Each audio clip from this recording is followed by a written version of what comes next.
Nah, ini adalah jalan menuju ke gua yang ada di bawah. Nah, kita melewati candi ini dulu. Bisa dilihat bentuk candinya kalau dari samping. Nah, ini bentuk candi dari samping seperti ini. Nah, ini mirip dengan candi Gedung Songo ya. Mirip dengan candi Gedung Songo. Dilihat dari bentuk dan posisinya, ini adalah patung sapi. Ini yang kepalanya hilang itu, ya. Ini adalah bentuk dari patung sapi yang kepalanya hilang. Nggak tahu itu karena tangan usil manusia ataupun lepas dengan sendirinya. Dan beliau, Bapak Sumar dari Juru Kunci itu dikasih petunjuk bahwa kepala sapi itu harus dicari dan alhamdulillah ketemu. Cuma ini belum disatukan karena harus ada prosesi secara khusus. Nah, kita lihat sini adalah pintu masuk candi di depan.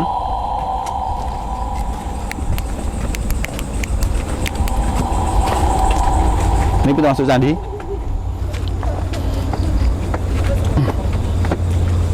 Nah, bisa kita lihat bentuk daripada bangunan ini hampir sama dengan candi-candi yang ada di Gedung Songo. Ini candi-candi Buddha. Seperti apa kedalamannya? Kita lihat. Nah, di sini ada Lingga Yoni juga. Nah, ini ada tempat pemujaan untuk tempat sembayangan untuk agama-agama tertentu ya. Ini khususnya agama Buddha di sini. Tempat sembayangan. Ini simbol daripada sebuah lingga, ya. Nah, ini sebuah lingga seperti ini. Bisa untuk tempat sembahyang. Untuk pemujaan juga untuk dewa-dewa Buddha. Nah, ini batunya batu adesit kalau nggak salah ya. Ini memang dibuat replika mirip seperti batu candi dengan posisi bangunan ada puncuknya.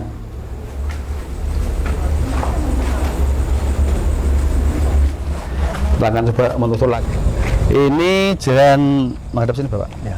Nah, ini jalan menuju gua Bapak ya. Ya. Nah, tadi seperti yang Bapak Sumar bilang tadi waktu kita bicara di forum tadi, kita ngomong-ngomong bahwa di sini itu penunggunya itu ada beberapa, yang salah satunya itu adalah Nyai Rembulan, terus ada perwujudan atau ada penampakan sebuah seekor harimau ya, seekor harimau. Ada pula suatu gambaran itu sebuah orang yang pakai jubah ataupun orang pakai baju kerajaan.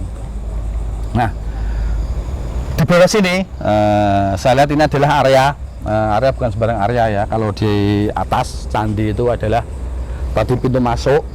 Saya itu merasakan aura positif dari sebuah resi ya. Mungkin yang dengan Pak Sumar lihat pakai jubah itu adalah kayak resi Bapak. Oh, gitu. Resi atau kayak pendeta panjang itu.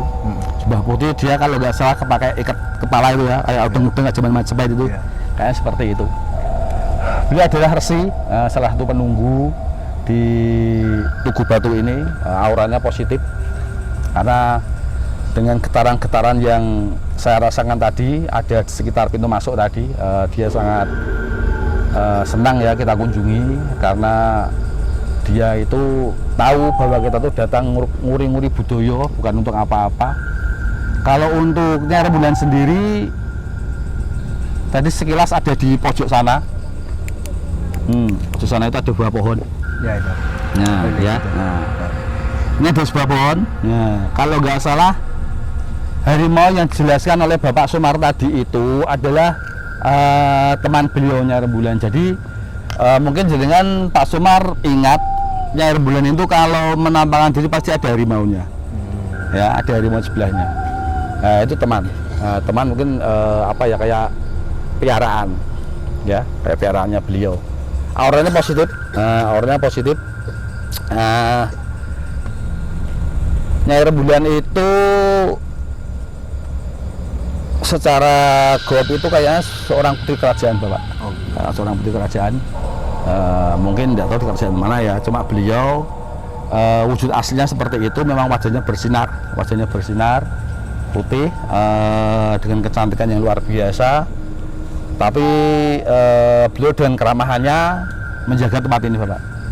Kalau untuk harimau sendiri itu kalau diwujudkan jatuhnya ngurip itu seperti sebuah pusaka ya. Tapi nggak usah kita ambil, nggak usah kita utak-utak, biarkan situ aja. Karena keberadaan mereka itu juga nguri-nguri kebudayaan, juga menjaga tempat ini agar lestari dan tidak diganggu oleh orang-orang yang mempunyai hajat ataupun tangan jahil. Nah, kita lanjut untuk menuju gua tempat pertapaan, itu masih ke bawah. Jalan ke gua, nah, memang tidak begitu jauh tempatnya, tapi cukup rimbun. Nah, keberadaan beliau Nyai Rembulan ada di sekitar sini. Juga harimau.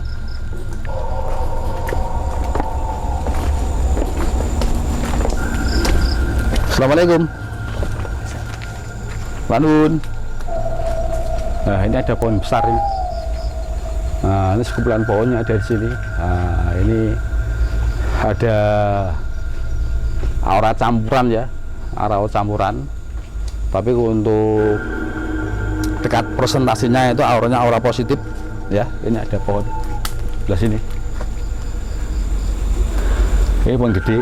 Nah, ini beliau sering menampakkan diri sini, Nyai Rembulan, bersama mungkin teman-teman lainnya ya.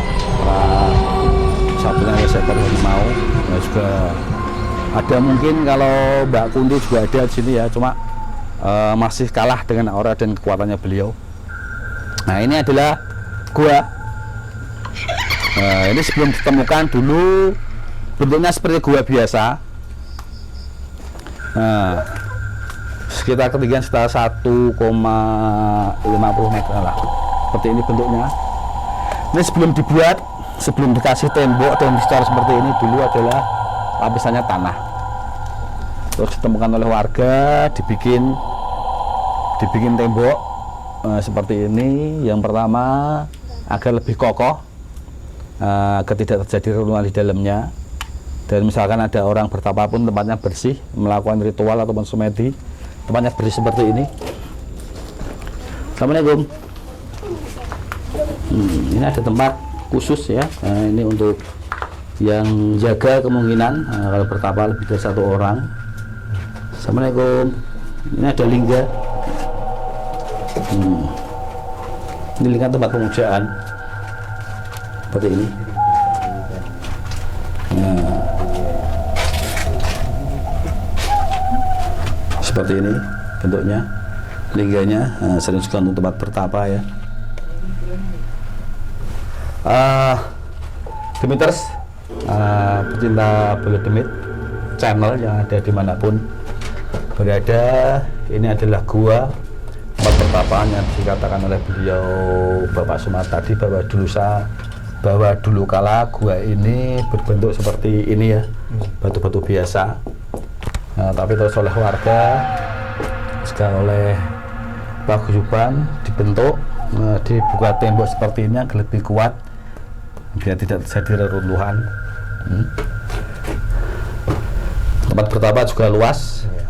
Ini karena nggak ada rumput atau apapun, jadi untuk mungkin gangguan dari binatang-binatang berbisa yang masuk sangat kecil sekali. Dan kalaupun mau bertapa pun biasanya ada yang menemani ya, walaupun dari jauh, karena menghindari sesuatu. Karena tempat ini walaupun kelihatannya lengang dekat dengan penduduk, tapi ada beberapa makhluk astral yang menguasai tempat ini. Yang salah satunya tadi yang disebut Bapak Sumar adalah beliau si Nyai Rembulan dengan perwujudan yang wajah cantik putih bersinar. Terus ada suatu perwujudan kakek berjubah. Nah, itu tadi saya telusuri lebih jauh lagi ke dalam. Beliau adalah resi atau pendeta ya pada zaman dahulu kala. Itu satu pendeta.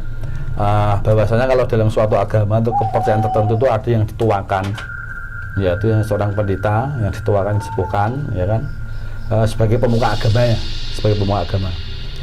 Terus ada tadi di sebelah candi ada penampakan juga tadi, nggak tahu ketangkap kamera apa enggak. Ada sebuah semacam apa ya, makhluk tinggi besar gitu, dengan pakaian kerajaan, gagah sekali dia. Kemungkinan dia adalah salah seorang prajurit ya, dengan baju kebesaran prajurit. Kalau dilihat dari bentuknya itu adalah prajurit Pajajaran. Nah, itu adalah prajurit Pajajaran kalau dilihat dari bentuknya. Nah, karena ini tempat dijaga oleh makhluk astral yang bukan makhluk astral biasa, nah, jadi akan selalu diuri-uri, apalagi ada peninggalan-peninggalan dari zaman dulu kala. Nah, dari beliau Bapak Yaya juga Bapak Sumar ingin mengembangkan Watu Tugu ini atau Watu Candi sebagai tempat destinasi wisata. Insya Allah semoga nanti untuk cita-cita warga di sini juga beliau menjadi terwujud, bahwasanya Watu Tugu itu bukan hanya sekedar sebuah simbol, bukan hanya sekedar sebuah cerita belaka, tapi akan dikembangkan menjadi bentuk wisata yang akan menjadi cerita, juga menjadi tempat wisata bagi orang-orang Semarang dan sekitarnya. Di dalam gua ini nanti Bolo Demit akan mencoba mengundang energi-energi yang ada di sini, ya, energi-energi goib yang ada di sini. Kita panggil masuk ke dalam, berinteraksi dengan didik boneka, atau nanti mungkin ada yang mau uji nyali di sini, saya persilakan. Oke, Demiters, pecinta Bolo Demit channel YouTube dimanapun Anda berada, alhamdulillah pada malam hari ini ada beliau Bapak Purwadi. Bapak Purwadi ya. Bapak Purwadi ini juga salah satu warga tinggal sekitar, ingin merasakan aura gaib yang ada di sekitar gua dan sekitar Watu Candi. Nah, seperti apa gesekan-gesekan gaib nanti yang akan beliau rasakan, nanti kita tinggal dengan ditemani kamera ya, dengan sebuah HT. Tapi sebelumnya seperti biasa kita akan membakar dupa ya, memanggil daripada makhluk-makhluk astral yang ada di sini. Kita niatnya tidak mengganggu, tapi ingin memberikan suatu persembahan dan merasakan keberadaan mereka, cukup merasakan dan mengetahui. Nah, bersama Bolo Demit, saksikan terus dalam sesi uji nyali ataupun nunggu demit sama Bapak Purwadi. Oke, pecinta Demiters, sekarang kita akan melakukan sebuah pembuktian menunggu demit ataupun uji nyali bersama beliau Bapak Purwadi.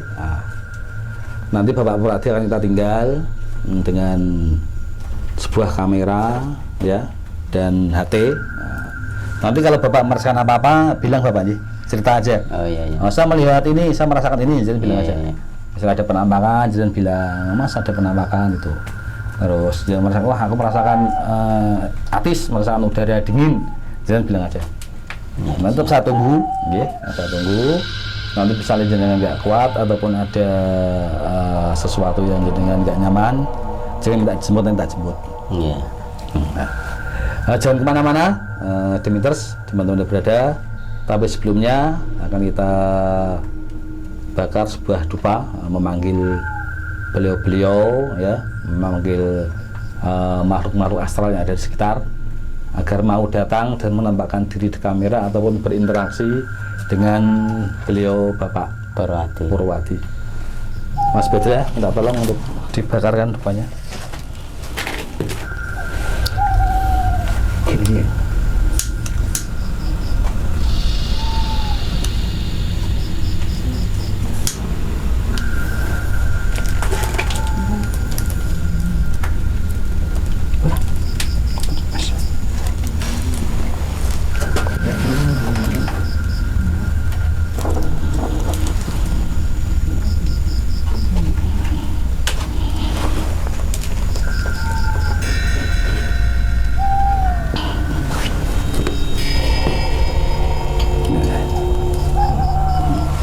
Baik, selama beberapa menit ke depan beliau akan kita tinggal dengan infrared kamera juga dengan HT seperti apa gesekan makhluk astral yang ada di dalam gua.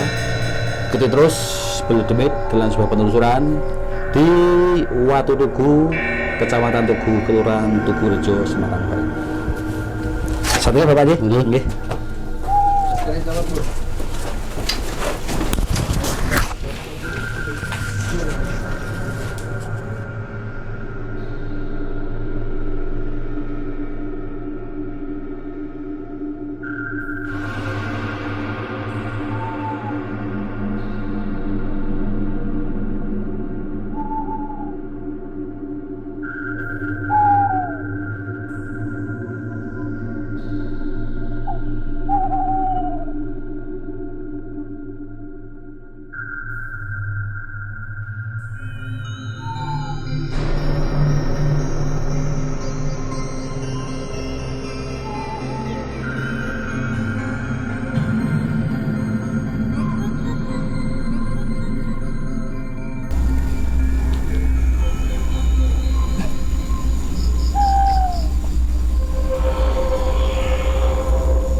Waalaikumsalam.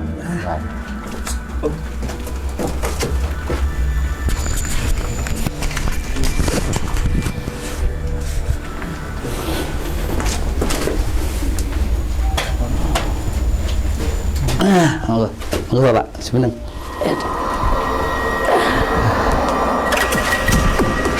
Bisa Pak.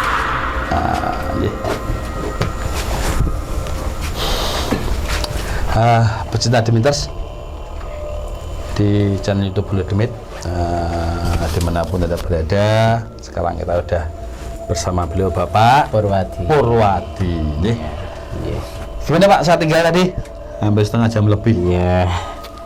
Ada agak merasa ada Jangan merasakan apa tadi? Merasakan apa tadi? Ada hawa dingin gitu, agak merinding gitu. Ada apa-apa. Dia melihat penampakan enggak di luar sana? Mungkin ada kelebatan apa gitu, bayangan apa? Ada bayangan sedikit ya cuma river gitu aja itu lah. Bayangannya hitam putih. Hitam. Iya. Nah, karena tadi sebelum saya masuk di sana ada harimau loh Bapak tadi. Iya, ada bayangan gitu aja. Ada harimau itu nggak jelas tapi jenengan ada lihat bayangan ya. Iya, ada bayangan. Ada suara-suara jenengan? Ya, enggak ada suara-suara, enggak ada. Ya cuma untuk ada Pak kelibat itu ada. Kelibatan di Kelibatan gitu. belakang merah itu. Ya, Ya. depan situ. Kalau di dalam sendiri jenengan masa ada yang menungguin enggak tadi? Enggak ada, cuma ada Udah ada berubah gitu ya. ya. Udah berubah gitu ya. Berarti tadi bisa saya jelaskan Bapak, aura yang keluar tadi wedding tadi itu adalah beliau Nyai Rembulan tadi, dia hadir di sini ya sebentar melihat jenengan tadi. Memang dia tidak menampakkan diri secara fisik ya ataupun bayangan, tapi dengan auranya tadi, terus bayangan yang jenengan lihat tadi di depan itu boleh saya katakan adalah bayangan daripada harimau. Harimau di depan situ. Ya tidak harimau nyata sih, harimau gaib. Tapi beliau cuma melihat jenengan karena niatnya baik, jadi ya dia nggak ganggu. Iya, saya niat baik dari rumah. Baik, tidak mengganggu yang ada di sini. Jadi secara keseluruhan Demeters dimanapun berada, bahwasanya makhluk gaib ataupun makhluk astral itu ada dimanapun tempat ya, tergantung kita nanti menyikapinya seperti apa. Kalau kita baik kepada mereka, mereka juga baik kepada kita. Karena apapun itu yang namanya makhluk astral itu secara teknik ataupun secara teknologi itu tidak semudah melihat orang ataupun melihat benda lainnya, karena itu makhluk kasat mata. Jadi kadangkala dia itu menampakkan diri dengan sebuah bayangan atau sebuah perwujudan, atau bahkan mungkin dia datang dengan membawa hawa atau udara yang beraneka macam. Ada yang panas, ada yang dingin, atau beraneka macam. Itu adalah salah satu bentuk mereka itu ingin membuktikan kepada kita bahwa keberadaan mereka itu ada. Ya kan begitu Pak Ji. Jadi karena ketikatan ketuaan ilmu mereka atau ketinggian ilmu mereka, kadang mereka tidak bisa dilihat oleh kamera, bahkan oleh mata biasa pun tidak bisa. Hanya beberapa yang bisa terlihat. Itu pun yang namanya kamanungsan seperti itu. Nah, ada juga beberapa hantu yang terlihat, yang ke foto atau yang ke video itu memang tidak disengaja. Jadi mereka itu dengan kecepatannya sendiri tertangkap oleh kamera. Kadang di jarak pun tidak bisa, ya kan? Tapi secara garis besar bahwasanya suatu penampakan atau suatu bentuk makhluk astral yang terlihat itu kebanyakan tidak bisa terlihat berlama-lama karena dunia mereka yang berbeda dengan dunia kita. Ya, pasti sekelebat terlihat, kita kadang hilang ya, seperti itulah. Nah, jadi kalau kelihatan lama-lama itu bisa diragukan keaslian demitnya. Itu demit kok ketoknya suwine tak karuan itu. Ya. Tapi memang banyak berbagai versi, banyak berbagai spiritual yang mengatakan bahwasanya makhluk astral itu bisa ditangkap, monggo, itu hak semua orang. Tapi tadi di sebelah kanan sini saya kayak ada bayangan gitu. Ada bayangan di sebelah kanan. Ya, ini itu di sini nih. Itu tuh Bapak, saya membakar dupa itu adalah salah satu bentuk media pemanggil, karena kepulan asap dupa itu bagi mereka adalah suatu makanan atau hal yang mereka sukai. Dengan udara-udara yang wangi seperti itu mereka sangat suka sekali. Jadi memang mereka sengaja saya datangkan untuk menemani jenengan, terus agar bisa berinteraksi dengan keberadaan jenengan yang ada di dalam gua. Jadi sedikit jenengan bisa merasakan ada bayangan sebelah. Di sebelah bayangan sebelah itu menimbulkan suatu udara. Jenengan bisa merasakan tadi itu. Dan bayangan yang ada di luar. Demikian Demeters, pecinta bulu demit channel dimana-mana berada, keberadaan tim bulu demit di Tuguwatu, area Kecamatan Tugurejo, Kecamatan Tugu Kecamatan Tugu, Kelurahan Tugurejo, Semarang Barat. Ikuti terus penelusuran tim bulu demit di sesi berikutnya. Terima kasih, selamat malam. Assalamualaikum warahmatullahi wabarakatuh. Waalaikumsalam.